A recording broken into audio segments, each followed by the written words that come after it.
मैं बहुत बार बताता हूं, आपको विश्वास नहीं होगा। हमारे शहर में हमने 4 साल पहले जो टॉयलेट का पानी था वो हमने 18 करोड़ रुपए में बेच दिया।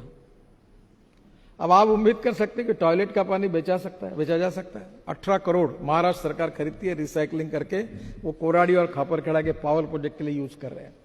और अभी 10 दिन पहले हमने एग्रीमेंट नया किया और पानी दे रहे, और हमको साल के म्यूनिसिपल कारपोरेशन कितने मिलेंगे पता है आपको? 78 करोड़। केवल टॉयलेट का पानी बेचकर हमको 78 करोड़ मिल रहे हैं। तो मैं कहता हूं कि no one is waste, you can convert waste into wealth. चाहे कोई इंसान भी वेस्ट नहीं है, चाहे कोई मटेरियल भी वेस्ट नहीं है। Appropriate technology and appropriate leadership अगर होगी तो कचरे से भी सोना बन सकता है। अभी मैं आपको अनुरोध करूंगा, यहां उत्तर प्रदेश के बहुत से, बिहार के, झारखंड के विधायक होंगे। अभी ये एक पानी जो हमने निकाला, ये पानी से अभी हम मीथेन निकाल रहे हैं नागपुर में, और मीथेन से CO2 अलग करके बायो CNG निकालकर 50 से 55 बसेस उस पर चला रहे हैं। Pollution free, cost effective import substitute. अब ये गंगा के किनारे पर मैं 125 बायोडाइजेस्टर बना रहा हूं, और ये यमुना पे बना रहा हूं, ये दिल्ली में है, पानीपत से शुरू है। 40 उपनदी और नाले हैं जहां भी हम लोग काम कर रहे हैं। 189 प्रोजेक्ट्स कर रहे हैं, 25,000 करोड़ खर्चा कर रहे हैं। 100% हम पैसा खर्चा कर रहे हैं। अब मेरी योजना ये है कि जिसके लिए मैं आपसे अनुरोध करता हूं कि ये गंगा के किनारे पर जो विधायक वो सामने आए, वो जो बायोडाइजेस्टर से पानी शुद्ध होगा। तो मैं पावर मंत्री जी के पास गया, मैंने कहा आप मेरे गंगा के लिए मुझे आपका एक सहयोग चाहिए कि गंगा के किनारे पर टोटल 24 पावर प्रोजेक्ट है। बिहार में है, झारखंड में है, उत्तर प्रदेश में है, ये सभी गंगा के किनारे पर है। तो आप उसमें मेरा पानी आप पावर जनरेशन के लिए यूज करो। गंगा का सीवेज वाटर मैं अच्छा करके आपको देता हूं। ये पाइपलाइन से पहुंचा तो 1 आध पैसा शायद बिजली महंगी होगी, पर शायद सस्ता भी हो सकता है। जब मैंने उनको कहा, उन्होंने कहा 12 प्रोजेक्ट हमारे चालू है, मैं पानी लेने के लिए तैयार हूं, हमारा अभी एग्रीमेंट होगा। उन्होंने ऑर्डर भी निकाला है, और ये पूरा गंदा पानी मैं जो गंगा का शुद्ध करके उनको बेचूंगा, उससे पैसे मिलेंगे। फिर मैं रेलवे मिनिस्ट्री के पास गया, मतलब आपकी जो गंगा के किनारे पर रेलवे स्टेशन है, जो गाड़ियां जाती हो, धोते हो, तो गाड़ी धोने के लिए हमारा पानी यूज करो, आप खरीद लो, तो उससे पैसे मिलेंगे। अब वो पानी को हम बेचेंगे, उसके बाद उसी पानी से मीथेन निकालकर CO2 अलग करके, वो CO2 से भी आइस क्यूब बनती है। आज बड़े बड़े 5 स्टार होटल में जो ड्रिंक्स लेते हैं, तो जो आइस क्यूब होती है वो इससे बनते हैं। तो मैंने उनको कहा कि आप एक काम करिए कि ये जो बायो CNG है, इससे बसेस चलेगी, ट्रक चलेगी, ये सब बातें संभव है। तो गंगा ये हमारे लिए वरदान बन सकती है, हमारे रोजगार का साधन बन सकती है। अभी मैं परसों टुटीकोरिन गया था, तमिलनाडु में, और मैं सोच रहा था कि इतना धूप थी, पानी नहीं है, सब लोग अस्वस्थ हो रहे थे। तो मैंने कुछ इंजीनियर्स को बुलाया था, और अब ये नई कल्पना ऐसी मेरे मन में आउट ऑफ बॉक्स बातें बहुत आती है। तो मैंने उनको कहा कि ये जो चेन्नई में आप पीने का पानी दे रहे हैं, जिसका डिसैलिनेशन कर रहे हैं, ये कॉस्ट कितनी आती है? तो उन्होंने कहा सर अब टेक्नोलॉजी बहुत सस्ती हो गई है। बहुत खिंचातानी करके उन्होंने मुझे कहा कि 5 पैसे पर लीटर अच्छा शुद्ध स्वच्छ जल मिल सकता है। अब मैंने कहा इसको समुद्र में हम अगर सोलर एनर्जी पर अगर ये सिस्टम चलाएंगे तो बोले और पैसे कम हो सकते हैं।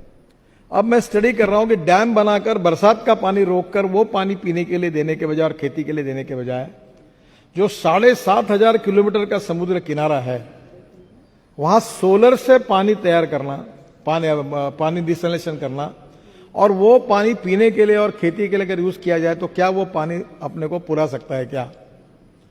अभी उसका रिसर्च शुरू किया है। अगर ये किया तो बंगाल से लेकर, उड़ीसा से लेकर, तमिलनाडु से लेकर, हम कर्नाटक के पार्ट में अनेक जगह पर पीने के पानी का समुद्र में डिसैलिनेशन करके कर सकते हैं। और इसलिए ऐसी अनेक बातें जो टेक्नोलॉजी के कारण बदली हुई, जिससे आपके क्षेत्र का जीवन सुसही हो सकता है। अभी एक कचरे के बारे में, मेरे घर पे यहां एक मशीन है, तो मैं रोज सुबह देखता था कि जो पत्तियां गिरती थी उसको जला देते थे। तो एक छोटा मशीन है, तो मैं रोज उसमें वो सब पट्टिया वाला ट्रक वालों को कहा कि मेरे घर पे लाके दो, और उसका बायो फर्टिलाइजर तैयार होता है।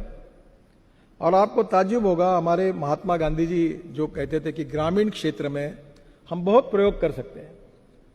तो हमारे गिरिराज सिंह मंत्री है, मैं उनके विभाग में एक वर्धा में एक इंस्टीट्यूट है, महात्मा गांधी विज्ञान इंस्टीट्यूट, मैं वहां गया था और उनने मुझे एक बॉटल भेज दी, उसमें एमिनो एसिड था। तो मैंने उनको कहा कि ये एमिनो एसिड जो है ये क्या है? ये बोले प्लांट बूस्टर है।